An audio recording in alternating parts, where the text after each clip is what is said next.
Hey guys! So now that we've talked about viruses, I wanted to talk to you a little bit about bacteria. Now, these guys are kind of like the viruses in that they can make us sick, but not all of them are bad as well.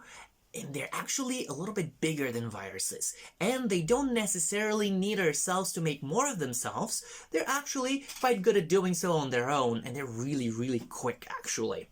Now, there's good ones and there's bad ones. They live everywhere. They live on the floor, they live on your toys, they live on your skin, inside of you, in your intestines. There's some in the ice on the polar caps, there's some in the clouds, they're everywhere. They're in the dirt, there's millions of them everywhere, and they're fascinating. Now guys, have you thought of this? When you look at yourself, what do you see? Now, looking at me, you mostly see me, but do you know that you're actually seeing mostly my bacteria instead of just me? Because there's actually 10 times more bacteria on my skin than there's actually my own cells. Well, they're just super tiny so you can't see them, but they're everywhere. Now, here you go. Have some of my... Oop, no, that's a bad idea. We don't do that.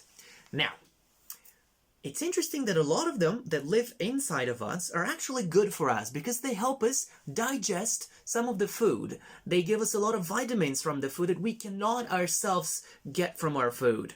There's ones on our skin that actually protect us from other bad germs, okay? So they're kind of like a protective layer. They're the armor, okay? That says, stop! I'm already here. You cannot go. You cannot make us sick.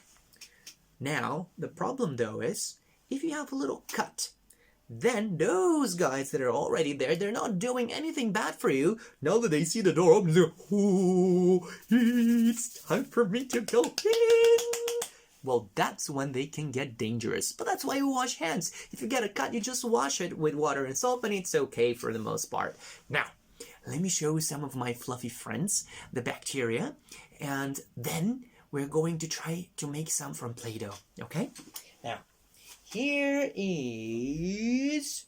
Ooh, this is one of my favorite guys. Now guys, this is E. coli. Now, E. coli is a very famous bacterium. Now, almost every scientist in the world has worked with E. coli. We're all partners. E. coli has helped us find so many different and interesting things.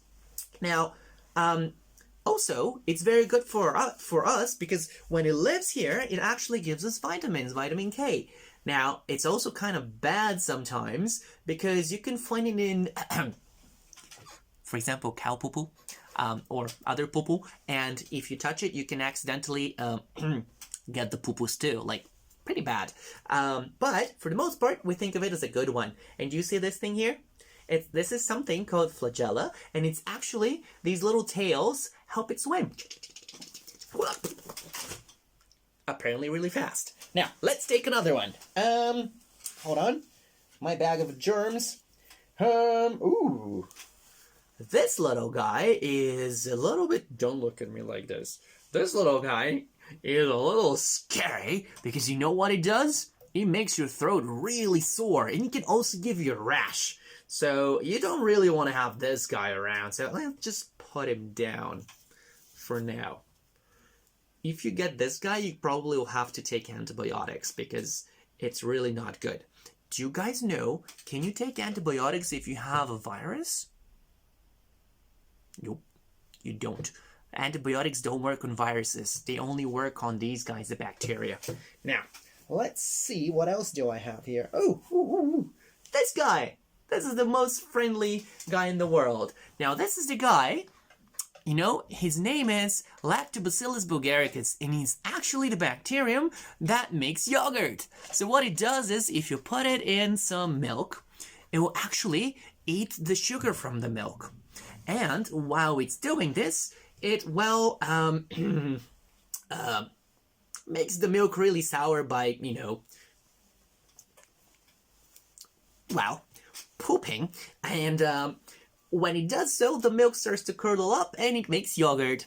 Okay, and maybe in one of the other videos I can show you how to make yogurt at home. But now let's leave Mr. Bacillus down here. And let's see. Ooh, now this one is a very scary one. Do you see? Now it looks like a worm or a snake. Basically, stay away from me. And this guy is someone who lives in the tummies of ticks. Do you know what ticks are? These are these little black insects that actually, or arachnids, that actually attach to doggies or deer and sometimes to people. And what they do is they suck blood. They're like little vampires, okay? And sometimes when they do that, if they have this little guy, this little guy will jump from the tummy of the tick into us, and it will make us really sick. And again, we have to take antibiotics if you have this little guy. It looks really cute in a way, but you definitely don't want this guy. Now, that's why you have to be careful when you're sitting on the grass so that you don't get and catch a tick, because you can get this guy afterwards. Now, that's why what they do is they spray for these ticks, and this is usually safe for you. Now, okay, this is one of my favorite ones. It looks really cool. Do you agree? It looks like a mustache. So, hello everybody, I am... Oh no. You know what this guy does? It gives you giant poo-poo. It gives you diarrhea. Okay, so this is the cause of food poisoning. So if your chef went to the toilet and forgot to wash their hands before they made your favorite salad and you ate it, well, this little guy will get into you and will make you have the worst poo-poo in the world. Now, he is also a really funny guy.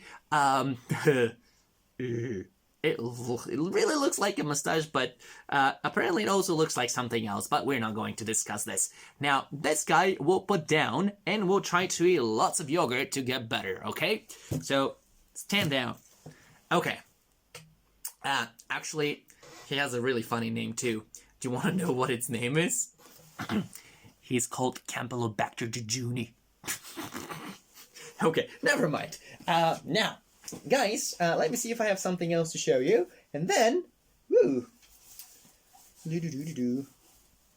Now this guy is very special, because this guy actually wraps itself in its special armor, and it can stay alive for a very long time, even without water. And then it just waits for somebody to sniff it, and then it activates and gets really dangerous.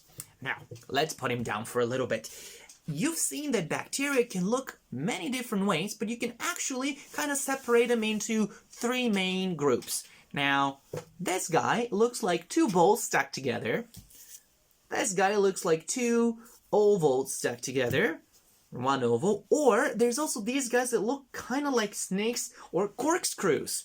Now, if you look at the way people draw those, this is how they would look. There's the ones that look like balls.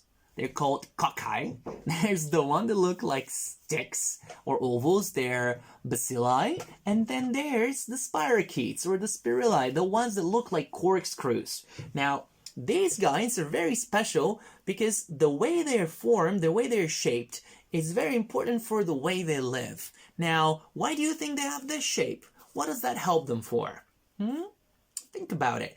Why is the corkscrew in this particular shape? Or why is the drill that daddy uses to, or mommy uses to drill in the wall?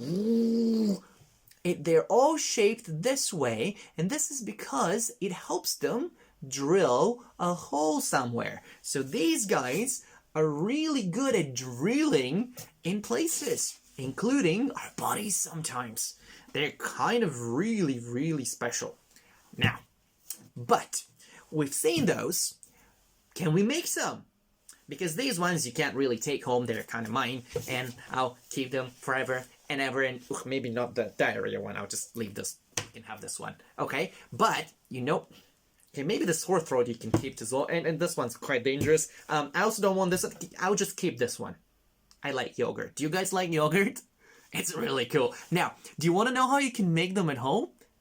Okay, so all you need to do is you need to make some Play-Doh. Now, I usually bring it to you because I've made it in advance, but now I'm going to show you how you can make your own Play-Doh. So you're going to need a few main ingredients, but first let's get rid of the bacteria because they're kind of in the way.